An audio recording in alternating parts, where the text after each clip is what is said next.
인류가 기록한 수천 년의 비극과 영광 속에 숨겨진 단 하나의 필연적인 법칙은 과연 존재하는 것입니까?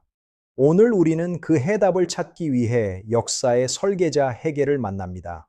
1770년 독일 슈투트가르트의 거리는 보수적인 전통과 계몽주의적 기운이 공존하던 지적 요람이었습니다. 이곳에서 태어난 헤겔은 시대의 격동을 온몸으로 받아낼 준비를 하고 있었습니다. 어린 시절부터 헤겔은 고전 문헌학에 심취하여 그리스 비극과 철학을 섭렵했습니다. 촛불 아래서 밤새워 책을 읽던 그의 지적 갈증은 훗날 거대한 체계의 밑거름이 되었습니다. 튜빙겐 신학교에서 셸링, 헬덜링과 함께 보낸 시간은 그의 사상적 용광로였습니다. 그들은 프랑스 혁명의 소식을 들으며 낡은 세계가 무너지고 새로운 정신이 싹 트는 것을 목격했습니다. 독일의 젊은 지성들은 자유의 나무를 심으며 프랑스 혁명의 이념에 열광했습니다. 자유와 평등이라는 가치가 현실 세계의 구조를 근본적으로 바꿀 수 있다는 확신은 변증법의 핵심 동력이 되었습니다. 1806년 예나 대학교의 창문 너머로 헤겔은 말을 타고 입성하는 나폴롱을 보았습니다. 그는 나폴롱을 가리켜 말 위를 달리는 세계 정신이라고 칭송하며 역사의 거대한 전환점을 직감했습니다. 전쟁의 포화가 쏟아지는 극한의 상황 속에서도 헤겔은 정신현상학을 집필했습니다. 의식이 경험을 통해 절대 정신으로 나아가는 험난한 여정이 한 장의 원고 속에 생생하게 기록되었습니다. 뉘른베르크에서 학교 교장으로 재직하던 시절 헤겔은 교육을 통해 개인의 주관적 정신을 보편적 국가의 정신으로 고양시키는 실천적 과제에 몰두했습니다. 그의 사상은 점점 더 견고해졌습니다. 논리학은 그의 철학 체계의 뼈대였습니다. 존재와 비존재의 모순이 생성으로 통합되는 변증법적 원리는 자연과 역사, 정신의 모든 영역을 설명하는 거대한 지적 질서가 되었습니다. 베를린 대학교의 강의실은 그의 철학을 들으려는 청중들로 가득 찼습니다. 헤겔은 프로이센 국가의 공식 철학자로 인정받으며 지상의 신적인 존재로서의 국가를 예찬하는 정점에 도달했습니다. 정, 반, 합의 변증법은 모순을 극복하고 더 높은 차원의 진리로 나아가는 역동적인 운동입니다. 갈등은 파괴가 아니라 더 큰 통합을 위한 필연적인 과정임을 그는 증명하고자 했습니다. 그의 사후 청년 헤겔파는 그의 철학을 현실 비판의 무기로 삼았습니다. 칼 마르크스는 헤겔의 변증법을 유물론적으로 재해석하여 현대 역사의 또 다른 거대한 물줄기를 만들어냈습니다. 베를린의 도로텐슈타트 묘지에 잠든 헤겔은 떠났지만 그의 철학은 여전히 살아 숨쉽니다. 역사는 자유를 향해 전진한다는 그의 낙관은 오늘날 우리에게도 깊은 울림을 줍니다. 어린 시절의 헤겔은 슈투트가르트의 유서 깊은 교회들을 지나며 매일 아침 종소리를 들었습니다. 그 웅장한 소리는 그에게 보이지 않는 영적 질서가 현실 세계를 지배하고 있다는 초기 감각을 심어주었습니다. 그의 라틴어 실력은 이미 윤영이에 완성되었습니다.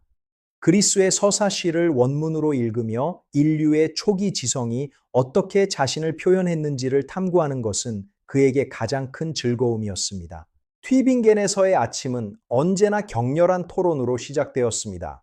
셸링과 헬덜리는 헤겔에게 친구 그 이상의 의미였으며 그들은 서로의 사유를 단련하는 거울과 같았습니다. 칸트의 비판 철학은 그들에게 거대한 장벽이자 넘어야 할 산이었습니다. 주관과 객관의 이원론을 어떻게 통일할 것인가라는 질문은 청년 헤겔의 심장을 뜨겁게 달구었습니다. 바스티유의 함락 소식은 단순한 정적 사건이 아니라 인간 이성이 마침내 현실의 왕좌를 차지했다는 상징이었습니다. 헤겔은 역사의 종착지가 자유임을 이때 확신했습니다. 스위스 베른에서의 가정교사 생활은 외로웠지만 사색에 깊이를 더하는 시기였습니다. 알프스의 험준한 산맥을 바라보며 그는 자연의 웅장함 속에 깃든 보편적 이성을 발견하고자 했습니다. 프랑크푸르트의 상업적 활기는 그에게 경제와 국가의 상관관계를 통찰하게 했습니다. 욕망이 지배하는 시민사회가 어떻게 법의 질서로 승화되는지를 그는 세밀하게 관찰했습니다. 예나 대학교에서 그는 강사로서 첫 발을 내디뎠습니다. 동료들과의 학문적 경쟁 속에서 그는 자신만의 독창적인 시스템인 변증법의 체계를 정교하게 다듬어 나갔습니다. 정신현상학의 원고를 적어 내려갈 때 그는 마치 신의 목소리를 대필하는 듯한 압도적인 소명감을 느꼈습니다. 잉크가 종이에 번지듯 역사의 정신이 그의 손끝에서 형상화되었습니다. 나폴레옹의 승리는 낡은 중세의 잔재를 청산하는 거대한 망치질이었습니다. 헤겔은 이를 통해 절대 정신이 마침내 자신을 현실 속에서 실현하고 있다는 확신을 얻었습니다. 뉘른베르크 에기디엔 고등학교의 교장으로서 그는 학생들에게 단순한 지식이 아닌 자유의 주체로서 살아가는 법을 가르쳤습니다. 행정적 실무 또한 그의 사유에 구체성을 더했습니다. 하이델베르크에서의 교수 생활은 그에게 국제적인 명성을 안겨주었습니다. 전 유럽의 지성들이 그의 강의를 듣기 위해 모여들었으며 그의 철학은 시대의 정신으로 자리 잡기 시작했습니다. 대논리학의 완성은 절대 이념의 자기 운동을 논리적으로 입증한 사건이었습니다. 무로부터 존재가, 존재로부터 사유가 전개되는 과정은 우주의 질서 그 자체였습니다. 프로이센 국왕의 초청으로 베를린에 입성한 헤겔은 이제 국가 철학의 수장이 되었습니다. 그의 목소리는 법률과 정치, 그리고 모든 학문 영역에 강력한 영향을 미쳤습니다. 법철학에서 그는 국가를 지상의 신적인 존재로 정의했습니다. 개인의 자유가 공동체의 질서 속에서 완전하게 실현되는 국가는 지상에 구현된 최고의 이성이었습니다. 베를린 대학교의 전성기, 헤겔은 철학의 황제와도 같았습니다. 그의 책에는 더 이상 보완할 것이 없는 완벽한 원을 그리며 역사의 끝을 향해 나아가는 듯 보였습니다. 헤겔의 자연 철학에서 자연은 정신이 외화된 형태입니다. 단순한 물질적 집합이 아니라 생동하는 유기적 통일체로서 정신의 복귀를 기다리는 잠재적 공간입니다. 공간과 시간은 정신의 운동이 펼쳐지는 가장 기본적인 형식입니다. 무한한 우주의 질서 속에서 이성은 자신의 흔적을 남기며 필연적인 법칙을 구현해 나갑니다. 역학적 세계관에서 물질은 중력의 법칙에 구속되지만 이 과정 역시 이념이 자신을 외화하는 단계입니다. 힘의 충돌은 변증법적 모순의 물리적 표상과도 같습니다. 화학적 결합과 분리는 물질이 자신을 넘어 새로운 질적 변화를 일으키는 과정입니다. 이는 사유의 영역에서 정과 반이 합으로 고양되는 것과 정확히 일치합니다. 생명체에 이르러 자연은 비로소 주관성을 획득하기 시작합니다.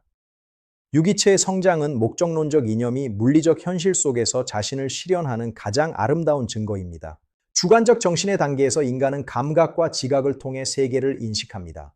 육체와 영혼의 통일은 정신이 자연적 구속을 벗어나 자유로 나아가는 첫걸음입니다. 의식은 대상을 마주하며 자신을 깨닫습니다. 자기의식으로의 발전은 타자와의 투쟁을 통해 비로소 완성되며 이는 역사의 동력인 인정을 위한 투쟁으로 이어집니다. 이론적 정신은 기억과 상상력을 통해 세계를 내면화합니다. 사유는 감각적 자료를 보편적 개념으로 승화시키며 절대적 진리를 향한 인지적 토대를 구축합니다. 실천적 정신은 의지를 통해 세계를 변화시킵니다. 단순한 충동을 넘어 이성적 법칙에 따르는 의지는 진정한 자유의 실현을 위한 주체적 동력이 됩니다. 객관적 정신의 첫 단계인 추상적 법은 개인의 소유권을 보장합니다. 이는 인격체가 외부 세계와 맺는 최초의 이성적 관계이며 사회 질서의 기본 단위가 됩니다. 도덕성은 행위의 주관적 동기를 강조합니다. 양심의 목소리에 귀를 기울이는 개인은 보편적 선을 추구하지만 이는 아직 현실적 제도를 필요로 하는 단계입니다. 인륜적 삶의 기초인 가족은 사랑과 신뢰로 묶인 유기적 공동체입니다. 이곳에서 개인은 처음으로 보편적 전체의 일원으로서 자신을 인식하게 됩니다. 시민사회는 각자의 이익이 충돌하는 욕망의 장입니다. 하지만 이 사적인 이익의 추구는 시장의 법칙을 통해 서로를 의존하게 만들며 보편적 상호 부조의 체계를 형성합니다. 법의 집행은 시민사회의 혼란을 방지하고 공정한 질서를 유지합니다. 사법제도는 개인의 권리가 보편적 법칙에 의해 보호받는 이성적 장치입니다. 경찰, 행정과 직업단체는 시민사회의 우연성을 통제하고 복지를 증진합니다. 이는 사적 이익이 공적 이익으로 고양되는 중간 매개적 역할을 수행합니다. 국가는 인륜적 이념이 현실화된 최고의 단계입니다. 개인의 특수한 목적과 보편적 국가의 목적이 완전히 일치하는 국가는 지상에 구현된 이성 그 자체입니다. 헌법은 국가의 의지가 제도화된 형식입니다. 입법, 행정, 그리고 군주의 권력은 유기적으로 결합하여 국가의 통일성과 주권을 유지하는 기능을 담당합니다. 세계 역사는 세계 법정과 같습니다. 각 국가의 흥망성쇠에는 절대 정신이 자신의 자유를 확장해 나가는 과정에서 내리는 준엄한 심판의 결과물입니다. 절대 정신의 첫 번째 형태인 예술은 진리를 감각적 형태로 표현합니다. 고전적 조화와 낭만적 내면성은 인간이 절대자를 직관하는 창조적 통로가 됩니다. 종교는 진리를 표상의 형태로 파악하는 정신의 단계입니다. 유한한 인간이 무한한 절대자와 하나가 된다는 믿음은 사유가 정점에 도달하기 전 거치는 필연적인 통과 의례와 같습니다. 철학은 절대 정신의 완성입니다. 예술의 직관과 종교의 표상을 넘어 철학은 순수한 개념을 통해 진리를 사유하며 역사의 모든 과정을 이성적으로 통합합니다. 동양적 세계는 역사의 윤영입니다. 전제 군주 한 명만이 자유로웠던 이 시기는 정신이 아직 물질과 권위 아래 잠들어 있던 미숙한 단계였습니다. 그리스 세계는 역사의 청년기입니다. 주관적 자유가 싹 텄으나 이는 아직 일부 시민에게만 국한되었고 아름다운 예술적 조화 속에 머물러 있었습니다. 로마 세계는 역사의 장년기입니다. 보편적 법률과 추상적 권리가 정립되었으나 이는 개인의 인격이 제국이라는 거대한 기계 속에 매몰된 시기이기도 했습니다. 게르만 세계는 역사의 성숙기입니다. 모든 인간은 인간으로서 자유롭다는 기독교적 진리가 프로이센 국가의 이성적 제도 속에서 비로소 완성되었습니다. 주인과 노예의 변증법은 역사의 근원적 동력입니다. 죽음을 무릅쓴 투쟁을 통해 인간은 타자로부터 인정받는 주체가 되며 노동을 통해 세계를 변화시킵니다. 스토아 철학과 회의주의는 억압적인 현실을 피해 내면의 자유를 추구하는 단계입니다. 이는 정신이 외부 세계와 단절되어 자신만의 성 속에 갇힌 불완전한 상태입니다. 불행한 의식은 도달할 수 없는 저 너머의 절대자를 향한 처절한 그리움의 산물입니다. 유한한 자아와 무한한 신성 사이의 괴리 속에서 정신은 고통받으며 통합의 순간을 갈망합니다. 이성은 세계가 곧 자신임을 확신하며 탐구를 시작합니다. 자연 법칙의 발견은 정신이 외부 사물 속에서 자신의 이성적 구조를 확인하는 환희의 과정입니다. 미네르바의 부엉이는 황혼이 저물어야 날개를 펴니다. 철학은 시대의 삶이 완성된 후에야 비로소 그 본질을 사유하며 역사의 의미를 정리합니다. 헤겔의 초기 저작에서 사랑은 모순된 두 존재가 하나로 통합되는 신비로운 변증법의 시작이었습니다. 이는 훗날 그의 거대한 철학 체계에서 화해와 통합의 논리로 발전하게 됩니다. 프랑크푸르트의 번잡한 시장 경제를 목격하며 헤겔은 인간이 자신의 노동 생산물로부터 소외되는 현상을 직시했습니다. 이러한 통찰은 훗날 시민사회의 모순을 분석하는 토대가 되었습니다. 옌에서 헤겔은 피히테의 주관적 관념론이 지닌 한계를 극복하고자 분투했습니다. 자아와 비자아의 대립을 넘어선 절대적 통일의 원리를 세우는 것이 그의 지적 사명이었습니다. 셸링과의 협력을 통해 그는 지적 직관이라는 개념을 탐구했으나 점차 직관이 아닌 논리적 개념을 통한 엄밀한 철학적 체계 구축으로 자신의 방향을 선회하기 시작했습니다. 피히테와 셸링 철학 체계의 차이라는 논문을 통해 헤겔은 비로소 자신의 독자적인 목소리를 내기 시작했습니다. 이는 거대한 관념론의 바다로 나아가는 그의 첫 항해였습니다. 정신현상학을 강의하던 예나의 교실은 시대의 지적 긴장감으로 가득했습니다. 학생들은 기존의 모든 상식을 뒤엎는 헤겔의 파격적인 변증법적 전개 방식에 압도당하곤 했습니다. 절대지에 도달한 정신은 이제 모든 역사적 경험이 자신의 일부였음을 깨닫습니다. 이는 의식의 기나긴 방랑이 끝나고 마침내 자기 자신으로 복귀하는 장엄한 귀환의 과정입니다. 밤베르크에서 신문 편집자로 일하며 헤겔은 철학적 사유를 현실의 정치적 사건들에 적용하는 훈련을 했습니다. 매일 쏟아지는 뉴스는 그에게 역사의 생생한 역동성을 체험하게 했습니다. 그의 논리학은 단순한 사고의 형식이 아니라 존재의 본질을 밝히는 존재론이었습니다. 존재하는 모든 것은 이성적이라는 그의 선언은 이러한 논리적 필연성에 근거한 것이었습니다. 유의 영역에서 질적 변화가 한계에 도달하면 양적 변화로 이행하며 이는 다시 새로운 질적 도약을 만들어냅니다. 이러한 마디의 논리는 자연과 역사 곳곳에서 발견됩니다. 본질의 영역에서 사물은 반성을 통해 자신의 참모습을 드러냅니다. 현상 뒤에 숨겨진 보편적 법칙을 포착하는 것이 바로 변증법적 사유가 지닌 가장 날카로운 통찰력입니다. 개념의 단계에 이르러 정신은 주관적 형식과 객관적 현실을 통합합니다. 이는 이념이 자신을 실현해 나가는 마지막 관문이며 모든 지적 활동의 종착역이라 할 수 있습니다. 철학적 학문들의 백과사전 체계는 해겔 철학의 집대성이었습니다. 논리, 자연, 정신의 세 영역이 유기적으로 연결되어 거대한 우주적 지도를 완성하는 장엄한 광경입니다. 자연 철학에서 빛은 정신이 물질적 암흑을 뚫고 자신을 드러내는 최초의 이상적 요소입니다. 광학적 현상은 자연 속에서 이성이 활동하고 있음을 보여주는 신비로운 징표입니다. 자유의지는 추상적 권리를 넘어 인륜적 제도를 통해 구체화됩니다. 개인의 내면적 결단이 사회적 규범과 하나가 될 때 진정한 의미의 도덕적 자유가 현실에서 실현됩니다. 소유권은 단순한 물질적 지배를 넘어 인격이 외부 세계에 자신의 의지를 각인하는 행위입니다. 이는 개인이 사회적 존재로서 법적 권리를 획득하는 근본적인 토대입니다. 계약은 두 의지가 만나 서로를 인격체로 인정하는 사회적 의식입니다. 물권의 이전을 통해 인간은 타자와의 관계 속에서 자신의 자유를 상호적으로 확인하게 됩니다. 범죄는 법의 보편성을 부정하는 행위이며 처벌은 그 부정을 다시 부정함으로써 법의 위엄을 회복하는 과정입니다. 이는 변증법적 정의가 실현되는 냉혹한 논리입니다. 양심은 개인이 선을 자각하는 내면의 법정입니다. 하지만 주관적 양심만으로는 사회적 혼란을 막을 수 없기에 이는 반드시 인륜적 제도의 보편성 속으로 고양되어야 합니다. 혼인은 두 인격이 사랑을 바탕으로 하나의 윤리적 단위를 형성하는 거룩한 결합입니다. 가족이라는 공동체 안에서 개인은 이기심을 버리고 보편적 의지를 배우게 됩니다. 교육은 개인이 시민사회의 유능한 일원이 되도록 이끄는 이성적 훈련 과정입니다. 복지제도는 시장의 우연적 고통으로부터 약자를 보호하는 국가의 예비적 장치입니다. 직업단체는 개인에게 소속감과 자부심을 부여하는 제2의 가족과 같습니다.